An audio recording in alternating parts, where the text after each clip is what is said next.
অথচ কয়েকদিন ধরে হজমের সমস্যা ভুগছে। তাই নাকি? বাবা, তাহলে আপনার প্লেটে এত মাংস কেন? অনেক বেশি প্রোটিন খেলে তো আসলে ডাইজেশনের অনেক ঝামেলা হয়। আর আপনি বেশি প্রোটিন খেলে আপনার ওজনও বেড়ে যেতে পারে। আর ওজন বাড়া মানে ফ্যাট বাড়া। ফ্যাট বেড়ে গেলে তো হার্টের রোগ হওয়ার আশঙ্কা সবচেয়ে বেশি থাকে। হার্টের রোগ তো আমাদের বংশের এটা বংশীয় রোগ। মা, এটার জন্য কিন্তু আপনিই দায়ী।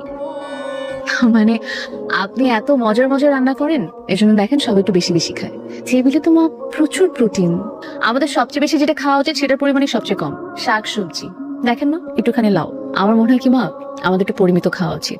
আমরা পরিমিত খেলে আমরা সবাই ভালো থাকবো এবং সুস্থ থাকবো।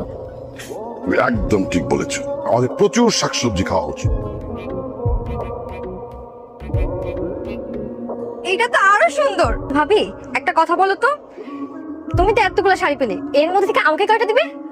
একটাও মানে আমি বলতে চাচ্ছি